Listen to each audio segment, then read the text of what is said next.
So today's topic is control account reconciliations. I'm using OpenTuition notes for this lecture.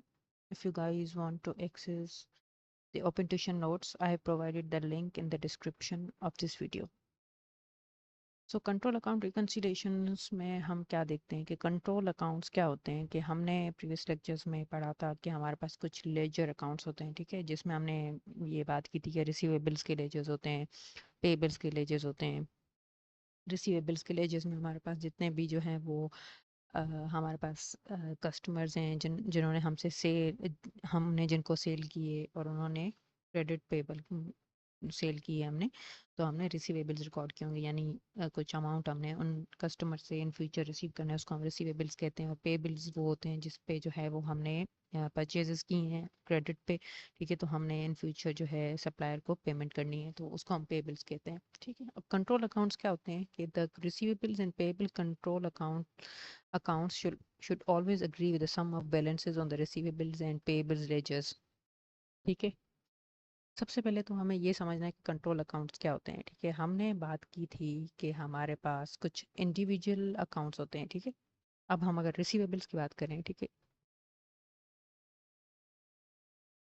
Receivables, ठीक है, receivables में हमारे पास receivables individual accounts इसको हम बोलते हैं, ठीक है। रिसीवेबल इंडिविजुअल अकाउंट्स क्या होते हैं कि वो अकाउंट्स जिसमें जो है हमारे पास हर एक कस्टमर का अलग अकाउंट होगा, यानी कि एक कस्टमर हमारे पास आया, उसने जो है हमसे कोई चीज़ परचेज करी, हमारा जो प्रोडक्ट था वो परचेज किया उसने, यानी हमने क्या रिकॉर्ड किया, सेल्स, ठीक है। लेकिन उसने पेमेंट नहीं की उसी वक्त, तो हमने क्रेडिट सेल्स रिकॉर्ड करनी है, ठीक है। क्रेडिट सेल्स को रिकॉर्ड करने के लिए हमारे पास रिसीवेबल्स जनरेट होता है, यानी कि रिसीवेबल्स क्रिएट हो जाता है, तो उस कस्टमर का हमने रिसीवेबल्स बनाना है अकाउंट, ठीक है। उस कस्टमर का फॉर एग्जांपल उस कस्टमर का नाम था जेम्स, ठीक है। हमने क्या किया, उसका एक रिसीवेबल इंडिविजुअल लेजर बनाया, ठीक है।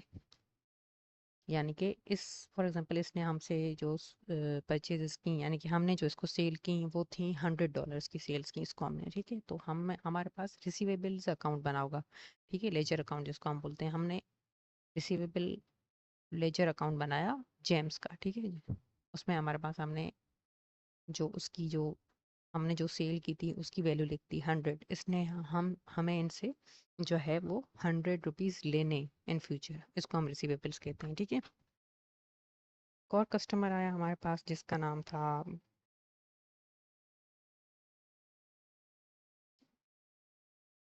जॉय, ठीक है।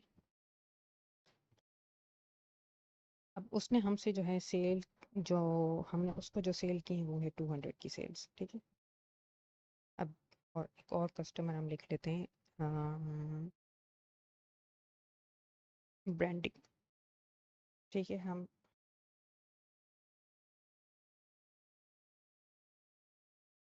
हमने ब्रांडी को सेल की, कितनी की, हमने इसको 300 की सेल की, तो हमने 300 का रिसीवेबल रिकॉर्ड किया, ठीक है। अब हमने क्या करना है, हमारे पास जो ये हो गए individual ledgers, individual accounts, receivables individual accounts, हम इनको बोलते हैं इंडिविजुअल अकाउंट, यानी कि हर एक कस्टमर का अलग अकाउंट बनाते हैं हम, इसका हम बोलते हैं इंडिविजुअल रिसीवेबल अकाउंट्स, ठीक है। एक होता है कंट्रोल अकाउंट, कंट्रोल अकाउंट। अब कंट्रोल अकाउंट क्या होता है हमारे पास, कंट्रोल अकाउंट ये होता है कि हमारे पास जो है उसमें जो है अगर ये कंट्रोल अकाउंट रिसीवेबल्स का है, फॉर एग्जांपल अगर ये कंट्रोल अकाउंट रिसीवेबल्स से रिलेटेड है, तो हम क्या करेंगे, यहाँ पे टोटल लिखेंगे। टोटल क्या, किस चीज़ का टोटल, हमारे पास जो है जितने भी कस्टमर्स हैं उन सब का टोटल रिसीवेबल बैलेंस जो होगा वो कंट्रोल अकाउंट में आ जाएगा, इसको हम बोलते हैं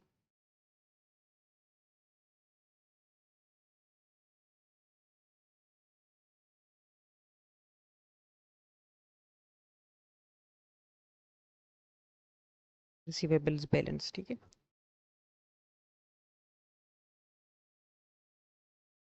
इंडिविजुअल में क्या होता है कि हर कस्टमर का अलग अलग से एक अकाउंट बनता है, ठीक है। इसको हम बोलते हैं रिसीवेबल इंडिविजुअल अकाउंट्स। और जो कंट्रोल अकाउंट होता है इसमें जितने भी हमारे पास कस्टमर्स हैं सबका एक टोटल बैलेंस आ जाता है, जिसको हम बोलते हैं टोटल रिसीवेबल्स बैलेंस, ठीक है। अब हमने क्या करना है, हमारा जो टॉपिक है वो है रिसीवेबल कंट्रोल कंट्रोल अकाउंट रिकन्सिलेशंस, ठीक है। अब कंट्रोल अकाउंट रिकन्सिलेशंस क्या होता है कि कभी कभार इस तरह से होता है कि हमारे पास जो है वो हमारे पास इंडिविजुअल बैलेंस कितना आ रहा था, अगर हम इन सबको टोटल करेंगे तो आ रहा था 600, राइट।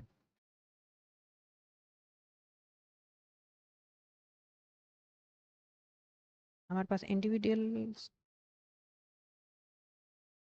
जितने भी कस्टमर्स थे हम उन सबको टोटल किया तो हमने देखा कि हमारे पास 600 का बैलेंस है। और जब हमने जो है कंट्रोल अकाउंट देखा तो हमने देखा कि 800 का बैलेंस है हमारे पास, ठीक है। अब ये डिस्क्रिपेंसी क्यों आती है, यानी कि हम देखा जाए तो जो कंट्रोल अकाउंट है उसका बैलेंस और जो इंडिविजुअल अकाउंट्स का जो टोटल बैलेंस है वो हमेशा मैच करना चाहिए, क्योंकि हमारे पास कंट्रोल अकाउंट क्या है, कंट्रोल अकाउंट वो सारे रिसीवेबल इंडिविजुअल जो कस्टमर्स हैं उन सब का बैलेंस टोटल मिला के हमारे पास कंट्रोल अकाउंट में आ जाता है। तो होना क्या चाहिए था कि जितने भी हमारे पास कस्टमर्स हैं, ठीक है, इन सब का जो है वो जितना भी बैलेंस है टोटल वो सारा आ जाना चाहिए था, कहाँ पे, यहाँ पे आ जाना चाहिए था, ठीक है। यानी कि जो कंट्रोल अकाउंट में बैलेंस आना चाहिए था वो 600 आना चाहिए था, क्योंकि जितने भी हमारे पास कस्टमर्स हैं उनको टोटल करेंगे तो 600 का बैलेंस आ रहा है। और कंट्रोल अकाउंट में सब इंडिविजुअल कस्टमर्स का जो है वो एक टोटल अमाउंट यहाँ पे आता है, लेकिन यहाँ पे 800 आ रहा था। तो हमने इसको फाइंड आउट करना है कि हमारे पास यहाँ पे 800 किस वजह से आ रहा है। अब 800 और ये 600, ठीक है, डिफरेंस इज 200, 200 का जो है हमारे पास डिफरेंस आ रहा है। अब ये जो डिफरेंस आ रहा है 200 का, ये किस वजह से आ रहा है, क्या हमारे पास हम जब इनको टोटल करके देखेंगे और हम देखेंगे कि डिफरेंस आ रहा है और ये जो 200 का डिफरेंस है, हमें ये पता करना है कि ये 200 का जो डिफरेंस है ये कंट्रोल अकाउंट गलत है या फिर इंडिविजुअल अकाउंट्स गलत है। मतलब कि क्या हमने इंडिविजुअल अकाउंट्स में सही रिकॉर्ड किया है और इसमें गलत रिकॉर्ड किया है, ठीक है। कंट्रोल अकाउंट गलत है, हमें देखने से पता नहीं चल सकता कि इंडिविजुअल अकाउंट्स गलत हैं या कंट्रोल अकाउंट गलत है, जिसकी वजह से जो है ये डिफरेंस आ रहा है। यानी कि कहीं ना कहीं हमें मिस्टेक हुई, या तो हमने जो ये इंडिविजुअल अकाउंट्स हैं इनमें जो अमाउंट लिखी हुई है वो गलत हो गई है, यानी कि मिस्टेक हो गई है, हमने कोई एरर हमारे पास आ गया है और हमें कुछ और लिखना था और हमने कुछ और लिख दिया। या तो फिर ये हो सकता है कि हमने इंडिविजुअल अकाउंट्स में सही लिखा है लेकिन हमारे पास जो कंट्रोल अकाउंट है उसमें गलती हुई है हमसे, ठीक है। तो हमें ये फाइंड आउट करना है, हमें क्या करना है कि हमें इन दोनों को इक्वल करना है, ठीक है। इंडिविजुअल का जो टोटल है वो और जो कंट्रोल अकाउंट है उसकी अमाउंट, इन दोनों को हमें क्या करना है, इक्वल करना है, ठीक है। अब हमें क्या करना होगा, इसको हम बोलते हैं कंट्रोल अकाउंट रिकन्सिलिएशन, ठीक है। कंट्रोल अकाउंट रिकन्सिलिएशन क्या होता है, कंट्रोल अकाउंट रिकन्सिलिएशन ये होता है कि जो हम क्या करते हैं, हम इंडिविजुअल जो अकाउंट्स होते हैं उनका टोटल निकालते हैं और कंट्रोल अकाउंट का जो अमाउंट होता है उन दोनों को कंपेयर करके देखते हैं। जो डिस्क्रिपेंसी होती है उसको हम जो है वो जो डिफरेंस होता है उसको हम सही करते हैं, ठीक है। हमने जो मिस्टेक्स की हैं हम उसको सही करेंगे तो इन दोनों का जो बैलेंस होगा वो सेम आ जाएगा, ठीक है। इसको हम बोलते हैं कंट्रोल अकाउंट रिकन्सिलिएशन, ठीक है। अब ये क्या कह रहा है, the receivables and payable control accounts, यहाँ पे जैसे हमने रिसीवेबल्स का मैंने एग्जांपल दिया, इसी तरह से पेबल्स का भी सेम होगा, ठीक है। पेबल्स के भी इंडिविजुअल अकाउंट्स होंगे जिनको हम टोटल करेंगे और पेबल्स का कंट्रोल अकाउंट भी होगा जिसको हम मैच करके देखेंगे, ठीक है। The receivables and payable control accounts should always agree with the sum of the balances on the receivables and payable ledgers respectively। ये क्या कह रहा है कि जो रिसीवेबल्स और पेबल्स का जो कंट्रोल अकाउंट्स हैं, जैसे यहाँ पे था, ये जो बैलेंस है ये इक्वल होना चाहिए इंडिविजुअल जितने भी बैलेंसेस हैं उनके टोटल से, ठीक है। If they do not then an error must have been made and needs to be corrected. ये कह रहा है कि अगर ये दोनों सेम नहीं है, यानी कि इंडिविजुअल का जो टोटल है और जो कंट्रोल अकाउंट का जो अमाउंट है अगर वो सेम नहीं है, इसका मतलब है हमें कहीं ना कहीं हमसे एरर हुआ है, ठीक है, हमसे गलती हुई है जिसको हमें ठीक करना है, ठीक है। If they do not then an error must have been made and needs to be corrected. अब हमें किस तरह से करेक्ट करना है, ठीक है, हमें जो भी डिफरेंस आ रहा है, फॉर एग्जांपल 200 का डिफरेंस था तो उसको हमने ठीक करना है, ठीक है। एरर्स जो हैं उनको सही करना है, हमें अपनी जो मिस्टेक्स हैं उनको सही करना है। तो हमें किस तरह से करना है, correcting control account in ledger error is a common exam requirement, यानी कि ये ऐसी रिक्वायरमेंट है जो एग्जामिनर हमेशा एग्जाम्स में पूछता है, ठीक है। तो हमें इसको सही से जो है वो अ, देखना है कि क्या होता है हमारे पास कंट्रोल अकाउंट रिकन्सिलिएशंस। अब इसने यहाँ पे एक एग्जांपल दी हुई है, for example receivable control account balance is 3825। हमने ये किस चीज़ की बात कर रहे हैं, रिसीवेबल कंट्रोल अकाउंट। हम क्या करते हैं, हम यहाँ पे लिख देते हैं रिसीवेबल कंट्रोल अकाउंट ये था, इसका बैलेंस वो कितना बता रहा है, 3825।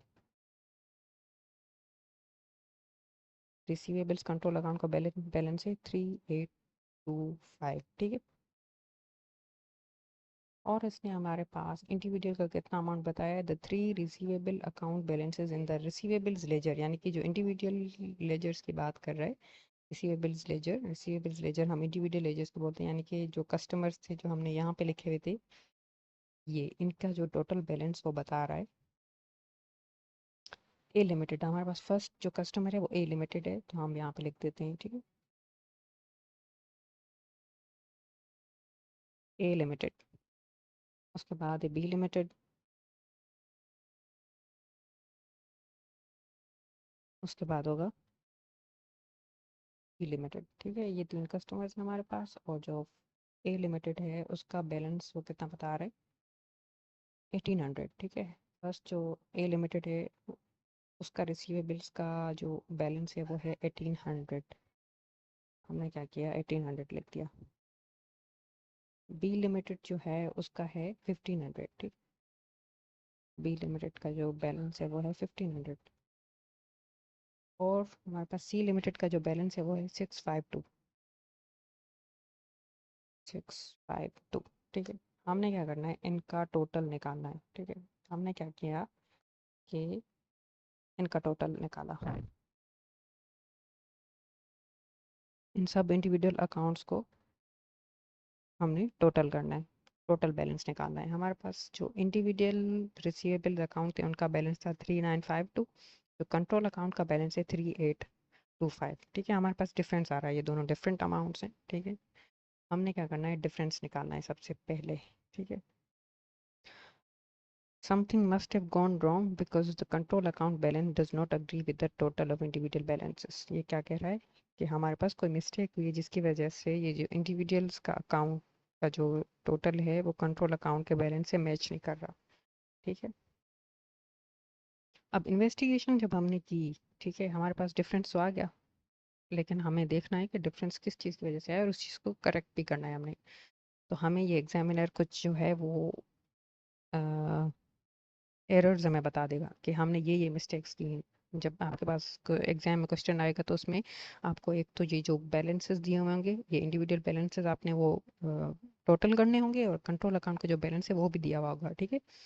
और फिर आपको कुछ मिस्टेक्स दी हुई होंगी, ठीक है, मिस्टेक्स दी हुई होंगी कि हमने ये मिस्टेक्स करी हैं जिनकी वजह से ये डिफरेंस आ रहा है। इन्वेस्टिगेशन हमने की तो हमें पता चला कि invoice for 4 to 5 in the day book was posted to C limited account is 452। इसका क्या मतलब है, एक इनवॉइस थी, ठीक है, एक कस्टमर को हमने सेल की, ठीक है। तो जो उसकी इनवॉइस जो थी वो थी 425, यानी कि हमने उसको सेल की कितने की, 425 की। लेकिन हमने क्या किया कि डे बुक में हमने उसको गलती से जो उसका जो उस कस्टमर का यानी कि सी लिमिटेड को हमने सेल की थी, ठीक है। हमारे पास ये है सी लिमिटेड, ठीक है।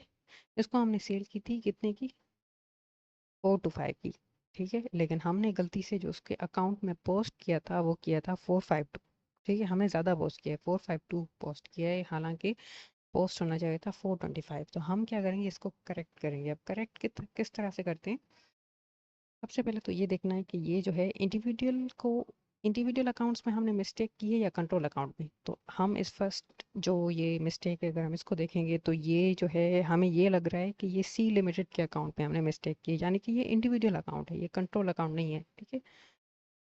हमने क्या करना है, हमने इंडिविजुअल सी लिमिटेड का जो अकाउंट है उसमें मिस्टेक की, तो हमें उसी को करेक्ट करना होगा। मतलब कि इंडिविजुअल जो है अकाउंट्स वो ठीक होंगे, यहाँ पे कंट्रोल अकाउंट को हम छोड़ देंगे, कंट्रोल अकाउंट को हम कुछ नहीं करेंगे, ठीक है। हमने क्या करना है, इंडिविजुअल अकाउंट्स को ठीक करना है, ठीक है।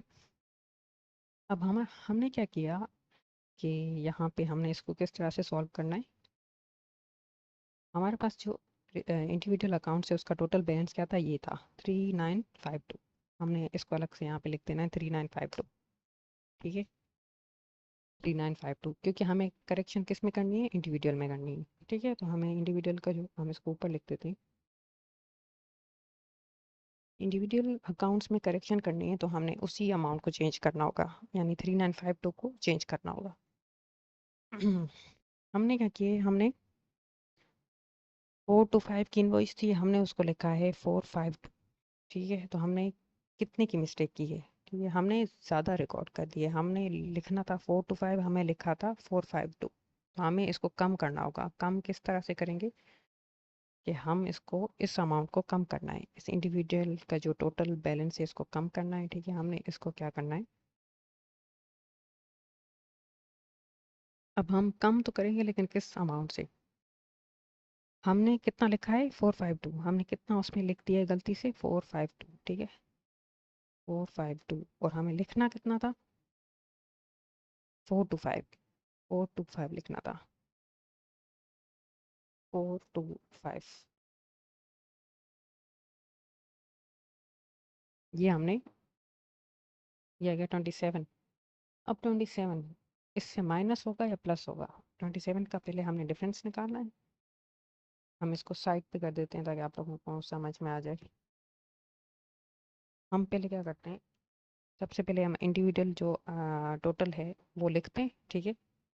हम क्या करते हैं, फिर हम डिफरेंस निकालते हैं कि हमने मिस्टेक कितने कितने की है, ठीक है। यहाँ पे हमने देखा कि हमने रिकॉर्ड करना था 452, हमने रिकॉर्ड कर दिया है 425, यानी कि हमने ज़्यादा लिख दिया है, ठीक है। 452 ज़्यादा है 425 से, ठीक है। तो हमने ज़्यादा लिख दिया, हम इसको कम करना है, ठीक है। 452 लिखा था हमने 452। हमने जो मिस्टेक की है वो ये है कि हमने 452 का रिकॉर्ड किया है। हमें रिकॉर्ड करना था कितने का, 425 का।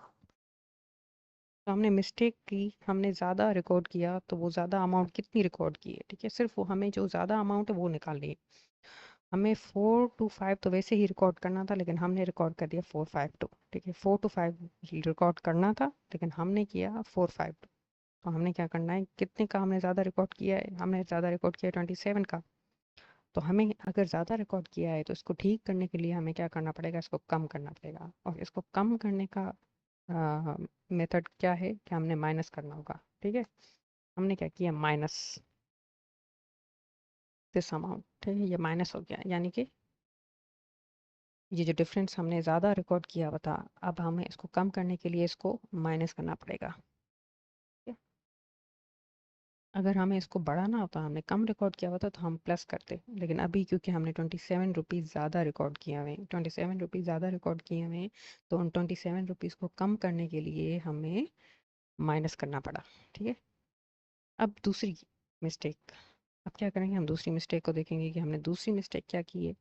An invoice for 500 in the day book was posted as 200 to B account। अब यहाँ पे सबसे पहले तो देखना है कि इंडिविजुअल पे हमने करेक्शन करनी है या हमने कंट्रोल अकाउंट में करनी है। यहाँ पे ये कह रहा है बीज अकाउंट। बीज अकाउंट क्या होता है, बीज अकाउंट इज इंडिविजुअल अकाउंट्स, ठीक है। हमने अगेन इसी में, इसमें ही जो है वो करेक्शन करनी है। हमने कितने की करेक्शन करनी है, ये कह रहा है invoice for 500 in the day book was posted as 200। एक इनवॉइस थी जो 500 की थी, यानी कि हमने सेल की थी कस्टमर को 500 की, लेकिन हमने गलती से जो उसको जो है 200 रिकॉर्ड कर दिया, यानी कि हमने कम रिकॉर्ड किया है, ठीक है। 500 रिकॉर्ड करना था, हमने 200 रिकॉर्ड किया, इसका मतलब है 300 हमने कम रिकॉर्ड किया। सबसे पहले तो हमने डिफरेंस निकालना है कि डिफरेंस कितना है, ठीक है। 500 और 200 का डिफरेंस। तो हमने जैसे पहले डिफरेंस निकाला था ऊपर, इसी तरह से हम फिर से डिफरेंस निकालेंगे। 500 माइनस 200, ये आ गया 300। हमने 300 कम रिकॉर्ड किया है। कम रिकॉर्ड करने का मतलब ये है कि हमारे पास ये कह रहा है कि इनवॉइस थी 500 की, यानी कि हमने 500 की सेल की थी, लेकिन जब हम उसको रिकॉर्ड कर रहे थे डे बुक में तो हमने उसको 200 का रिकॉर्ड कर दिया, ठीक है। यानी कि 300 कम रिकॉर्ड किया हमने, 300 हमने रिकॉर्ड नहीं किया, ठीक है। हमने 500 रिकॉर्ड करना था, हमने 200 रिकॉर्ड किया है, तो 300 की अमाउंट जो है वो हमने रिकॉर्ड नहीं की। तो अब हम इसको अगर ठीक करेंगे तो किस तरह से ठीक करेंगे इस मिस्टेक को, क्योंकि 300 जो है वो हमने कम रिकॉर्ड किया है, यानी कि हमें रिकॉर्ड करना था लेकिन हम नहीं किया। हमने 500 रिकॉर्ड करना था लेकिन हमने 200 रिकॉर्ड किया। तो हम क्या करेंगे, मज़ीद जो 300 हमने रिकॉर्ड नहीं किए थे वो हम रिकॉर्ड कर देते हैं। और इसका मतलब ये है कि हमें अमाउंट को बढ़ाना पड़ेगा। ठीक है, 300 से हमने इसको बढ़ा दिया। यहाँ पे हमने माइनस किया था और यहाँ पे हमने प्लस किया है। क्यों? क्योंकि यहाँ पे हमने 27 ज़्यादा रिकॉर्ड कर लिया था। ठीक है, 27 रुपीज़ ज़्यादा रिकॉर्ड कर लिए थे गलती से, तो हमने उसको कम कर दिया। और यहाँ पे 300 जो है वो हमने कम रिकॉर्ड किए थे। ठीक है, हमें 300 ज़्यादा रिकॉर्ड करने थे तो हमने 300 ज़्यादा रिकॉर्ड किए इसको ठीक करने के लिए। ठीक है, अब हमारे पास थर्ड मिस्टेक क्या है, the sales day book was under cast. ठीक है, I added up by too little by 400। अब यहाँ पे हमें इस वर्ड को समझना है।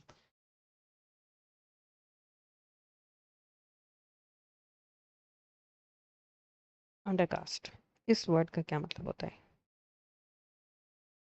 अंडर कास्ट का क्या मतलब है? अंडर कास्ट और ओवर कास्ट ये वर्ड्स हमेशा आएंगे आपके पास। ठीक है, जब भी अंडर कास्ट का वर्ड आए, ठीक है, इसका मतलब है, और ये कह रहा है the sales day book was under cast. ठीक है, सेल्स डे बुक में जब जब ये वर्ड आ जाए, सेल्स डे बुक या परचेज डे बुक या हमारे पास अंडर कास्ट ओवर कास्ट, इस तरह के जब वर्ड्स आए तो इसका मतलब आपने समझ जाना है कि ये कंट्रोल अकाउंट की बात कर रहा है, ये इंडिविजुअल अकाउंट्स की बात नहीं कर रहा। ठीक है, अब जब ये कंट्रोल अकाउंट की बात कर रहा है, ठीक है, आपने किस तरह से ये आइडेंटिफाई करना है कि ये जो है वो कंट्रोल अकाउंट की बात कर रहा है। वो मेंशन करेगा सेल्स डे बुक, या फिर वो मेंशन करेगा अंडर कास्ट या ओवर कास्ट, या फिर वो परचेज डे बुक की बात करेगा, या फिर कैश डे बुक की बात करेगा, इस तरह से। ठीक है, आपने समझ जाना है कि ये कंट्रोल अकाउंट की बात कर रहा है। और जब भी वो इनवॉइस की बात करेगा, ठीक है, इनवॉइस की जब बात करेगा और अगर वो किसी कस्टमर का नाम ले रहा है, जैसे सी लिमिटेड, ठीक है, या तो वो कस्टमर का नाम मेंशन करेगा या तो वो इनवॉइस इनवॉइस मेंशन करेगा, इन दोनों में से कुछ भी मेंशन करेगा, तो आपने समझ जाना है कि ये इंडिविजुअल अकाउंट्स की बात कर रहा है। ठीक है, आपने आइडेंटिफाई करना है कि वो इंडिविजुअल अकाउंट है या कंट्रोल अकाउंट है। अगर वो कस्टमर की बात कर रहा है, इंडिविजुअल अकाउंट है। अगर वो इनवॉइस की बात कर रहा है तो वो इंडिविजुअल अकाउंट है। ठीक है, अगर वो sales day book, purchase day book, sale cash day book या फिर ओवर और अंडर कास्ट इनकी बातें कर रहा है, इसका मतलब है ये कंट्रोल अकाउंट है। ठीक है, अब यहाँ पे इसने कहा the sales day book was under cast. Under cast का क्या मतलब होता है? अंडर कास्ट का मतलब होता है कि उसने जो है उसको कम रिकॉर्ड किया है, यानी कि अंडर रिकॉर्ड किया है। अंडर रिकॉर्ड का मतलब क्या होता है? कम रिकॉर्ड करना, किसी चीज़ को ज़्यादा लिखना था लेकिन हमने उसको कम लिख दिया तो उसको हम बोलते हैं अंडर कास्ट। ठीक है, अंडर सेल्स डे बुक में अंडर कास्ट उसने किया हुआ है, इसका मतलब है कि वो उसने कम रिकॉर्ड किया हुआ है बाय 400। कितना अमाउंट उसने कम लिखा है? 400 कम लिखा है, यानी कि उसने 400 लिखने थे लेकिन उसने नहीं लिखे।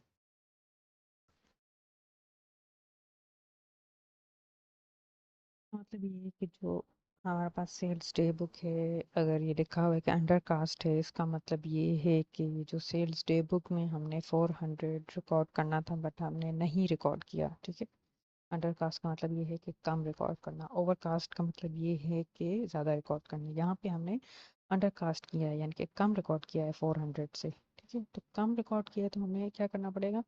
हमें रिकॉर्ड करने के लिए 400 प्लस कर देने होंगे। और किस में प्लस होगा? ये कंट्रोल अकाउंट में। ठीक है, अब ये कंट्रोल अकाउंट सही होगा। हमने क्या करना है? 400 प्लस करना है। हमारे पास तीन मिस्टेक्स थी, हमने तीनों मिस्टेक्स को कवर कर लिया, यानी कि हमने तीनों मिस्टेक्स को सही कर लिया है। अब हमने देखना है कि हमारे पास जो कंट्रोल अकाउंट है और जो इंडिविजुअल अकाउंट है उनके बैलेंसेस मैच कर रहे हैं या नहीं। ठीक है, हमने क्या किया कि हमने कंट्रोल अकाउंट का टोटल निकाला, 400 प्लस कर दी हमने कंट्रोल अकाउंट में, तो हमारे पास टोटल बैलेंस आ गया 4225। ये हमारे पास टोटल बैलेंस है करेक्टेड, यानी कि जो आफ्टर करेक्शन। ठीक है, हाँ ये है हमारे पास बैलेंस। और जो अगर हम इसकी बात करें इंडिविजुअल का टोटल अगर हम करें, हमारे पास क्या बैलेंस था पहले?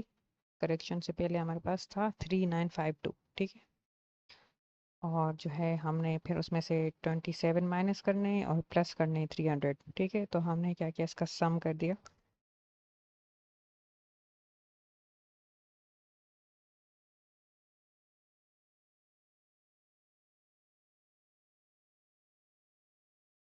आपने ऑफ कोर्स जो है वो कैलकुलेटर यूज़ करना है। मैं जो है वो एक्सेल यूज़ कर रही हूँ, तो इसकी वजह से मैंने क्या किया है यहाँ पे 4225 किस तरह से आया। हमारे पास 3952 का बैलेंस था, उसमें से मैंने 27 माइनस कर दिया और 300 प्लस कर दिया, तो हमारे पास 4225 का बैलेंस आ गया।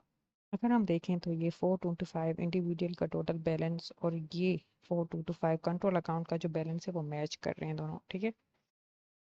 तो हमारे पास हमने इसको सॉल्व किया, इसको हम बोलते हैं कंट्रोल अकाउंट रिकन्सिलेशन। हमने मिस्टेक्स को ठीक किया, कुछ मिस्टेक्स हमने रिसीवेबल्स के इंडिविजुअल अकाउंट्स में की हुई थी, ठीक है, तो हमने उसको करेक्ट किया। हमने 27 कम रिकॉर्ड की, ज़्यादा रिकॉर्ड किए हुए थे, 27 माइनस कर दिए।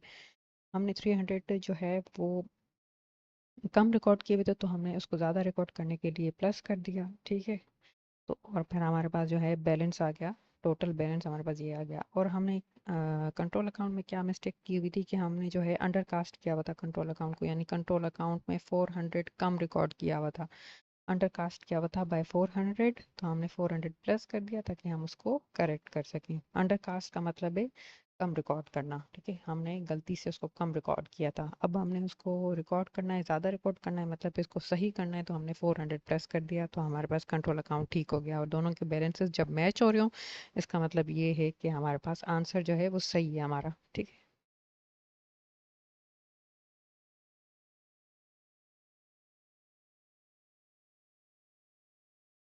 यहाँ पे भी अगर हम देखेंगे तो आंसर जो है वो यही है, 4225। हमने इंडिविजुअल को जब ठीक किया तो 4225, और कंट्रोल अकाउंट को भी जो अंडरकास्ट किया हुआ था हमने उसको सही किया, तो हमारे पास आ गया 4225, ठीक है। दोनों के बैलेंसेस मैच हो रहे हैं after correction. It is vital to understand which entries come from where. ये कह रहा है कि मतलब हमें जब हम क्वेश्चन पढ़ेंगे तो हमने ये देखना होगा कि कौन सी एंट्री कहाँ से आ रही है, यानी कि कंट्रोल अकाउंट ठीक होगा या फिर इंडिविजुअल अकाउंट ठीक होगा, ठीक है। हमने ये ज़रूर देखना है, हमें पहले ये आइडेंटिफाई करना है कि हमारे पास इंडिविजुअल अकाउंट सही होना चाहिए या फिर हमारे पास कंट्रोल अकाउंट सही होना चाहिए। तो जो सही होना चाहिए हमने उसी को सही करना है, ठीक है।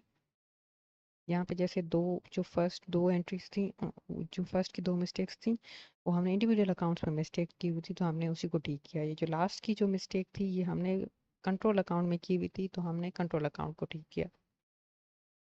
Individual lines in the day book affect posting to receivables और पेबल्स लेजर। अब ये क्या बात कर रहा है कि individual lines in day book, जो डे बुक होते हैं उनमें जो एक इंडिविजुअल लाइंस होती हैं, ठीक है, वो कहाँ, वो किस चीज़ को अफेक्ट करती हैं, वो पेबल्स और रिसीवेबल्स लेजर को अफेक्ट करती हैं। जैसे मैंने आपको बताया था कि आपने अगर आइडेंटिफाई करना है कि ये इंडिविजुअल अकाउंट्स में जाएगा या फिर ये जाएगा कंट्रोल अकाउंट में, यानी कि इंडिविजुअल सही होगा या कंट्रोल अकाउंट ठीक होगा। तो अगर ये बात कर रहे जो है वो डे बुक की जो लाइंस होती हैं, यानी कि इंडिविजुअल लाइंस, अगर डे बुक में इंडिविजुअल लाइंस का मतलब ये है कि हर इंडिविजुअल का अलग अकाउंट, हर हर इंडिविजुअल का अलग बैलेंस, ठीक है, तो वो किस चीज़ को अफेक्ट करता है, रिसीवेबल्स और पेबल्स लेजर। और टोटल जो होता है डे बुक का, ठीक है, वो अफेक्ट करता है किसको, रिसीवेबल कंट्रोल अकाउंट को, ठीक है। अब इसने यहाँ पे एग्जांपल दी हुई है हमें ये समझाने के लिए कि जो है वो अ, ये कंट्रोल अकाउंट को अफेक्ट करेगा या फिर इंडिविजुअल अकाउंट को अफेक्ट करेगा, ठीक है। ये समझाने के लिए हमें the total columns in the purchase day book are as follows. ये टोटल कॉलम दिए हुए, यानी कि ये टोटल अमाउंट दिए हुए यहाँ पे, यहाँ पे ये जो है ऊपर जो है यहाँ पे इंडिविजुअल बैलेंसेस आएंगे, ठीक है, और नीचे जो है सब इंडिविजुअल्स का टोटल आएगा, ठीक है। अब ये अमाउंट इसने टोटल दी हुई है हमारे पास, ठीक है, टोटल। और टोटल क्या होता है, टोटल होता है कंट्रोल अकाउंट। टोटल हमेशा कंट्रोल अकाउंट होता है, जो इंडिविजुअल अकाउंट होता है वो इंडिविजुअल रिसीवेबल या पेएबल लेजर होता है, ठीक है, या अकाउंट होता है। To where this to where are this figure posted in ledgers. अब यहाँ पे हमें ये पूछ रहा है कि ये फिगर्स कहाँ पे पोस्ट होनी चाहिए, ठीक है। यहाँ पे अगर हम इस चीज़ को सही से देखें तो ये बात कर रहा है सेल्स की, यहाँ पे सप्लायर अकाउंट, सॉरी ये बात कर रहा है परचेजेस की, ठीक है। सप्लायर, हम जब परचेजेस करते हैं सप्लायर से तो उसकी बात कर रहे हैं। यहाँ पे ऊपर लिखा हुआ है परचेज डे बुक है, हमारे पास परचेज डे बुक है, ठीक है। हमें ये पूछ रहा है कि ये जो फिगर्स हैं ये कहाँ जानी चाहिए, ठीक है। इसकी वजह से ये जो ट्रांजेक्शन हुई है, ये जो टोटल अमाउंट है ये कहाँ पे पोस्ट होगी, ठीक है। हमें देखना है फर्स्ट हमारे पास जो है वो ऑप्शन है डेबिट परचेजेस बाय 4800 और क्रेडिट हो जाएगा सप्लायर्स, ठीक है, बाय 4800। ये असल में हमसे डबल एंट्री पूछना चाह रहा है कि हमें इसकी डबल एंट्री किस तरह से रिकॉर्ड करनी है, ठीक है।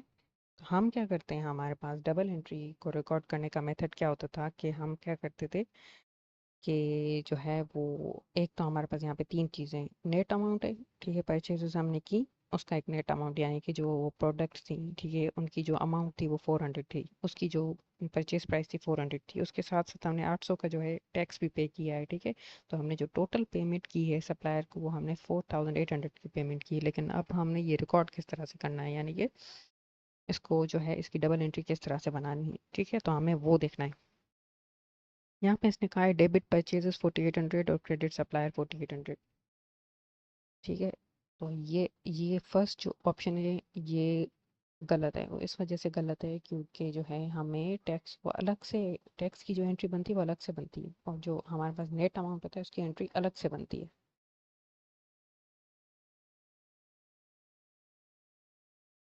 हम इसको इस तरह से जो है वो एक्सेल में सॉल्व करते हैं कि किस तरह से इसकी डबल एंट्री प्रोड्यूस होगी। ये हमारे पास जो है वो नेट अमाउंट ऑफ परचेजेस कितनी है हमारे पास, 4000, ठीक है। जब हम परचेजेस करते हैं तो हम डबल एंट्री रिकॉर्ड करते हैं, परचेज जो हो जाती है हमारे पास डेबिट हो जाती हैं, ठीक है। परचेजेस क्या होती हैं, डेबिट। और ये जो परचेजेस डेबिट हो रही हैं ये हमारे पास ग्रॉस अमाउंट से डेबिट नहीं होती, ये होती हैं नेट अमाउंट से, यानी कि वो अमाउंट जिसमें अभी सेल्स टैक्स इंक्लूडेड नहीं है, ठीक है। तो नेट अमाउंट हमारे पास परचेजेस का क्या है, 4000। तो हमने इसको 4000 से रिकॉर्ड किया, ठीक है। डबल एंट्री में परचेजेस डेबिट हो गई बाय 4000। अब हमारे पास क्या चीज़ क्रेडिट होगी, इसको हम किस तरह से लिखते हैं, डेबिट परचेजेस बाय 4000, ठीक है। अब हमारे पास जो है वो क्रेडिट क्या होगा, क्रेडिट होगा हमारे पास सप्लायर, यानी कि क्रेडिट जो है जब हम परचेजेस करते हैं तो हम सप्लायर से परचेज कर रहे होते हैं, ठीक है। परचेजेस करते हैं तो हमारा पे बिल्स इंक्रीज होता है, ठीक है। हम इसको पे बिल्स भी कह सकते हैं, हम इसको क्रेडिट सप्लायर भी कह सकते हैं, ठीक है। हम इसको पे बिल्स भी कह सकते हैं या फिर इसको हम सप्लायर भी कह सकते हैं, ठीक है। अब ये पे बिल्स इंक्रीज क्यों हुआ, क्योंकि हमने परचेजेस की लेकिन हमने अभी सप्लायर को पेमेंट नहीं की, तो हमारा जो लाइबिलिटी है वो इंक्रीज हो रही है जिसको हम पे बिल्स कहते हैं, ठीक है। और हमारे पास सप्लायर, या हम उसको सप्लाई कह लें या पे बिल्स कह लें, दोनों एक चीज़ है जिसमें हमारा लाइबिलिटी जो है वो इंक्रीज हो रही होती है, यानी कि इन फ्यूचर हमें सप्लायर को जो परचेजेस हमने की हैं उसकी पेमेंट करनी है, जिसकी वजह से हमें पे बिल्स रिकॉर्ड करना पड़ता है। अब ये जो पे बिल्स रिकॉर्ड होगा वो होगा हमने कितनी अमाउंट की इससे परचेजेस की है, हमने 4800 की परचेजेस की है, ठीक है। हमने लिखा 4800 क्योंकि हमने जो पेमेंट करनी है उसको 4800 की पेमेंट करनी है, हमें 4000 की पेमेंट नहीं करनी, ठीक है। क्योंकि हमने उसको टैक्स भी पे करना है, हमने एक तो हमें जो 4000 जो उसकी नेट अमाउंट थी, यानी कि जो प्रोडक्ट की जो परचेज प्राइस थी वो 4000 थी, हमें वो भी पे करना है, और 800 का जो टैक्स है हमें वो भी सप्लायर को पे करना है, ठीक है। तो हमारे पास हमने उसको जो टोटल पे करना है वो 4800 पे करना है, तो हमें पे बिल्स हमारी जो लाइबिलिटी रिकॉर्ड हो गई, जो क्रेडिट हुई वो हो गई 4800। आपको ये कॉन्सेप्ट पता होगा कि जो है वो, जैसे मैंने प्रीवियस अपनी वीडियोस में काफ़ी दफ़ा ये डिस्कस किया है कि जब पे बिल्स इंक्रीज होते हैं तो वो क्रेडिट हो रहे होते हैं। यहाँ पे बिल्स जो हैं वो इंक्रीज हो रहे थे क्योंकि हमने सप्लायर से परचेजेस करी थी जिसकी हमें फ्यूचर में पेमेंट करनी है, तो हमारे पे बिल्स या लाइबिलिटी इंक्रीज हो रही थी जिसकी वजह से वो क्रेडिट हो रही है यहाँ पे। और जो परचेजेस हैं वो हमारे एक्सपेंसेस हैं, एक्सपेंसेस जब भी इंक्रीज होते हैं यहाँ पे हमारे एक्सपेंसेस इंक्रीज हो रहे हैं, हमारे परचेजेस इंक्रीज हो रहे हैं क्योंकि हम परचेज कर रहे हैं तो परचेज इंक्रीज हो रहे हैं, तो जब परचेजेस इंक्रीज होते हैं तो वो डेबिट होते हैं, ठीक है। हमें ये रूल याद करना है, ठीक है। परचेजेस एंड एसेट्स, परचेजेस और एसेट्स दोनों चीज़ें जब भी इंक्रीज होती हैं, इंक्रीजेस दे डेबिट, तो ये डेबिट हो जाती हैं। जब भी परचेजेस और एसेट्स इंक्रीज होते हैं तो वो डेबिट हो जाते हैं। और जब ये डिक्रीज होंगे तो वाइस वर्सा हो जाएगा, जब ये परचेजेस एंड एसेट्स जब डिक्रीज होंगे, इंक्रीज यहाँ पे हमने इंक्रीज की बात की थी, ठीक है। Purchases and assets decreases affect credit, यानी कि परचेजेस और एक्सपेंसेस जब भी डिक्रीज होंगे तो अफेक्ट करेंगे क्रेडिट को। इसी तरह से हमारे पास liability, capital and income when increases affect credit, यानी कि ये लायबिलिटी, कैपिटल एंड इनकम जब भी इंक्रीज होंगी तो ये क्रेडिट हो जाएंगी। इसी तरह से इसका वाइस वर्सा, यानी कि जब ये डिक्रीज होंगी तो ये डेबिट हो जाएंगी। व्हेन डिक्रीजेस अफेक्ट डेबिट, हमें ये रूल याद करना है, ठीक है।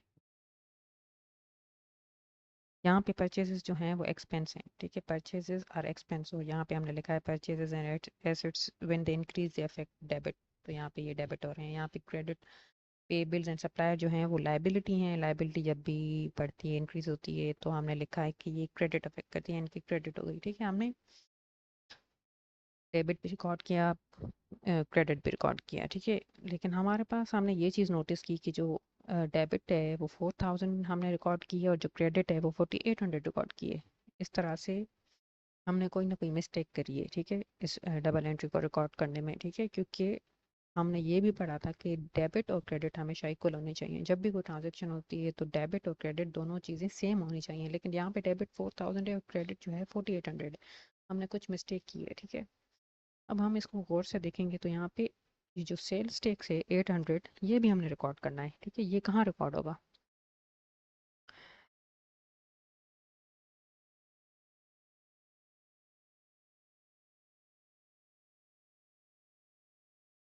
ये जो है हमारे पास डेबिट पे रिकॉर्ड होगा। डेबिट पे रिकॉर्ड क्यों हो रहा है हमारे पास सेल्स टैक्स? क्योंकि ये इनपुट टैक्स है, ठीक है। सेल्स टैक्स क्या होता था? लायबिलिटी। लायबिलिटी जब इंक्रीज होती है तो वो कहाँ पे होती है? क्रेडिट पे रिकॉर्ड होती है। और इस केस में लायबिलिटी, सेल्स टैक्स जो है वो डिक्रीज हो रहा है। वो डिक्रीज क्यों हो रहा है? इसके पीछे एक जो है, जो कॉन्सेप्ट है वो ये है 800, ठीक है। डिक्रीज क्यों हो रहा है? यानी कि हम सेल्स टैक्स को जब हम रिकॉर्ड करते थे तो हम कहते थे सेल्स टैक्स एक लायबिलिटी है, लायबिलिटी जब भी इंक्रीज होती है तो क्रेडिट हो जाती है। और यहाँ पे हम ये कह रहे हैं कि जो जो सेल्स टैक्स है वो डिक्रीज हो रहा है। डिक्रीज क्यों हो रहा है? डिक्रीज इस वजह से हो रहा है क्योंकि ये इनपुट टैक्स है, ठीक है। जो आउटपुट टैक्स होता है, output tax increases sales tax liability, input tax decreases sales tax liability. क्यों? क्योंकि आउटपुट टैक्स जो है वो हम कस्टमर से चार्ज करते हैं, जो कि हमें टैक्स अथॉरिटीज़ को पे करना होता है। आउटपुट टैक्स इज पेबल, ठीक है। Output, input tax is refund, ठीक है। जब इनपुट टैक्स जो होता है वो हमारी टैक्स की जो लायबिलिटी है वो कम करता है उसको। Input tax decrease sales tax liability, और सेल्स टैक्स लायबिलिटी क्या है? लायबिलिटी है हमारी, ठीक है। तो लायबिलिटी जब भी डिक्रीज होती है तो डेबिट हो जाती है। अब आई होप आप लोगों को ये चीज़ समझ में आ रही है कि सेल्स टैक्स यहाँ पे डेबिट क्यों हुआ है। डेबिट इस वजह से हुआ है क्योंकि सेल्स टैक्स एक लायबिलिटी है, और ये जो टैक्स था ये इनपुट टैक्स था। इनपुट टैक्स क्यों था, हमें किस तरह से पता चला? क्योंकि ये टैक्स परचेजेस पे लग रहा है, ठीक है। जब परचेजेस पे जो टैक्स लगता है उसको हम इनपुट टैक्स कहते हैं। Tax on purchases is called input tax.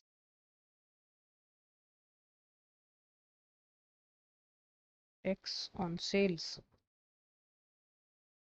Is called output tax, ठीक है। ये टैक्स ऑन परचेजेस, ठीक है। हम यहाँ पे देखें तो ये परचेजेस डे बुक की बात हो रही थी, ठीक है। परचेजेस डे बुक की बात हो रही थी, इसका मतलब है इनपुट टैक्स है। इनपुट टैक्स क्या होता है? इनपुट टैक्स जो है वो परचेजेस पे लगता है, ठीक है। परचेजेस पे जो टैक्स लगता है उसको हम इनपुट टैक्स कहते हैं, और जो इनपुट टैक्स है डिक्रीज करता है हमारी सेल्स टैक्स लायबिलिटी को। जब इनपुट टैक्स हमारी टैक्स की लायबिलिटी को डिक्रीज करेगा तो वो क्या हो जाएगा? डेबिट, क्योंकि जब लायबिलिटी डिक्रीज होती है तो डेबिट होती है। यहाँ पे हमने लिखा हुआ है liability, capital and income when decreases affect debit, यानी कि जब लायबिलिटी कम होगी तो वो डेबिट हो जाएगी। यहाँ पे सेल्स टैक्स लायबिलिटी हमारी कम हो रही है क्योंकि ये इनपुट टैक्स है, ठीक है। ये आउटपुट टैक्स होता तो ये क्रेडिट हो जाता, क्योंकि हमारी आउटपुट टैक्स जो है वो हमारी सेल्स टैक्स की लायबिलिटी को इंक्रीज करता है। Output tax increase sales tax liability, और जो इनपुट टैक्स होता है वो डिक्रीज सेल्स टैक्स लायबिलिटी। इसके पीछे कॉन्सेप्ट ये है कि जब हम परचेजेस कर रहे होते हैं सप्लायर से, जब हम सप्लायर को इनपुट टैक्स पे कर रहे होते हैं, तो वो जो है हमें गवर्नमेंट से या टैक्स अथॉरिटी से वापस लेना होता है, यानी कि उसका हम रिफंड क्लेम कर सकते हैं। तो ये हमारी जो टैक्स की जो लायबिलिटी उसको कम कर रहा होता है। अगर ये आउटपुट टैक्स होता, फॉर एग्जांपल हमने सेल की और हमने कस्टमर से कुछ आउटपुट टैक्स जो है वो रिसीव किया, वो हमें गवर्नमेंट को टैक्स अथॉरिटी को पे करना होता है, तो वो हमारी लायबिलिटी को इंक्रीज करता है। इनपुट टैक्स हमें गवर्नमेंट से लेना होता है, तो वो हमारी लायबिलिटी को कम करता है, तो इस वजह से इसको हमने डेबिट कर दिया। अब हम देखेंगे कि डेबिट और क्रेडिट दोनों इक्वल हैं, यानी कि debit purchases for 4000 and debit sales tax जो है 800, और क्रेडिट सप्लायर या पे बिल्स हम इसको बोल सकते हैं वो है 4800। तो हमारी डबल एंट्री इक्वल हो रही है, मैच हो रही है।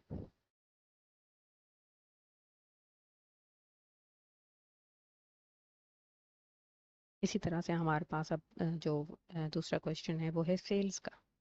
यहाँ पे अब हमने जिस तरह से हमने परचेजेस की डबल एंट्री बनाई, हमें सेल्स की डबल एंट्री बनानी है, तो हमने ये देखना है यहाँ पे अगर हम सेल्स की अगर हम डबल एंट्री बनाएंगे तो डेबिट हमने करना होता है रिसीवेबल्स, ठीक है। आपको डबल एंट्री जो सेल्स की होती है वो याद होगी, रिसीवेबल्स, क्योंकि ये क्रेडिट सेल्स हो रही है। रिसीवेबल्स हमने रिकॉर्ड करना होगा। रिसीवेबल्स जो हैं वो ग्रॉस रिकॉर्ड होगा, यानी कि जो हमें कस्टमर से पैसे रिसीव करने हैं वो टोटल रिकॉर्ड करना होता है। यानी कि जिस तरह से हमने यहाँ पे परचेजेस सॉरी पे बिल्स और सप्लायर को हमने 4800, यानी कि टोटल वो अमाउंट लिखा हुआ है जो हमने सप्लायर को पे करना है 4800। इसमें सेल्स टैक्स इंक्लूडेड है। पे बिल्स और रिसीवेबल्स हमेशा सेल्स टैक्स इंक्लूडेड रिकॉर्ड होते हैं डबल एंट्री में, यानी कि जो पे पे बिल्स की अमाउंट होगी और रिसीवेबल्स में अमाउंट होगी, उसकी उसमें हमेशा जो है वो टैक्स जो है वो इंक्लूडेड होगा, यानी ग्रॉस अमाउंट होगी। जैसे कि इसमें है 6000 की नेट अमाउंट थी, 1200 का सेल्स टैक्स था, ये जो ग्रॉस अमाउंट है ये रिसीवेबल्स की अमाउंट रिकॉर्ड हो जाएगी 7200, ठीक है। डेबिट हो जाएगा 7200। अब 7200 डेबिट क्यों हो रहा है? रिसीवेबल्स क्या होता है? एसेट होता है। एसेट क्या हो रहा है? इंक्रीज हो रहा है। इंक्रीज क्यों हो रहा है? क्योंकि हमने कस्टमर को सेल की है, उसने हमें अभी पेमेंट नहीं की, फ्यूचर में जब हमने उससे जो है पेमेंट लेनी है, जिसको हम रिसीवेबल कहते हैं, ठीक है। रिसीवेबल हमारा एसेट होता है। एसेट इंक्रीज हो रहा है 7200, ठीक है। इंक्रीज होता है एसेट जब भी, तो डेबिट होता है। अब हमने क्रेडिट एंट्री रिकॉर्ड करनी है। क्रेडिट पे हमने क्या रिकॉर्ड करना होगा? सेल्स। हमारी सेल्स इंक्रीज हो रही है।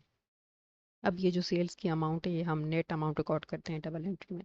जैसे हमने ऊपर परचेजेस की जो है नेट अमाउंट रिकॉर्ड की थी, ग्रॉस अमाउंट रिकॉर्ड नहीं की थी, ठीक है। अब हमें इस तरह से सेल्स की भी जो है वो नेट अमाउंट रिकॉर्ड करनी है, ग्रॉस अमाउंट रिकॉर्ड नहीं करनी। नेट अमाउंट हमारे पास सेल्स की है 6000, ठीक है। हमने 6000 रिकॉर्ड किया। अब हमारे पास हमने देखा कि डेबिट और क्रेडिट मैच नहीं हो रहे। हमें जो है अभी सेल्स टैक्स की जो लायबिलिटी है वो भी रिकॉर्ड करनी है। क्रेडिट हो जाएगा sales tax.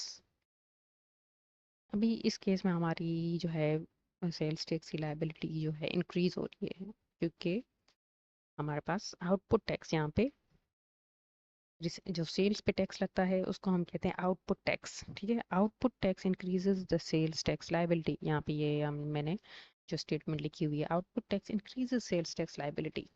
Sales tax liability है वो जब इंक्रीज होती है तो क्रेडिट हो जाती है। मैंने यहाँ पे लिखा हुआ है liability capital and income when increases affect credit. तो यहाँ पे जो सेल्स टैक्स है, जो टैक्स है वो आउटपुट टैक्स है। हमें कैसे पता चला आउटपुट टैक्स है? वो इस तरह से पता चला क्योंकि ये सेल्स हो रही है हमारे पास। जब सेल्स होती हैं तो उस पर टैक्स जो लगता है वो आउटपुट टैक्स होता है। यहाँ पे मैंने लिखा हुआ है tax on sales is called output tax, ठीक है। अब आउटपुट टैक्स हमें पता लग गया, इनपुट है या आउटपुट है, आउटपुट टैक्स है।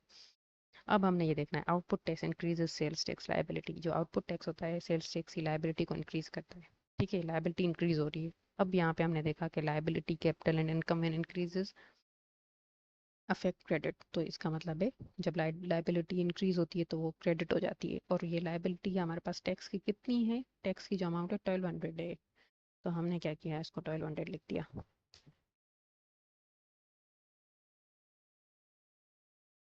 हमारे पास यहाँ पे कौन सा ऑप्शन होगा? हमारे पास क्रेडिट हो रही है सेल्स 6000, यहाँ पे डेबिट सेल्स टैक्स है तो ये गलत है। हमारे पास क्रेडिट हो रहा है सेल्स टैक्स। यहाँ पे सी ऑप्शन देखें, क्रेडिट हो जाए, क्रेडिट हो रही है सेल्स 6000 और क्रेडिट हो रहा है सेल्स टैक्स 1200 और डेबिट हो रहा है कस्टमर्स के लिए या रिसीवेबल्स के लिए 7200। हमारे पास सी ऑप्शन जो है वो करेक्ट है।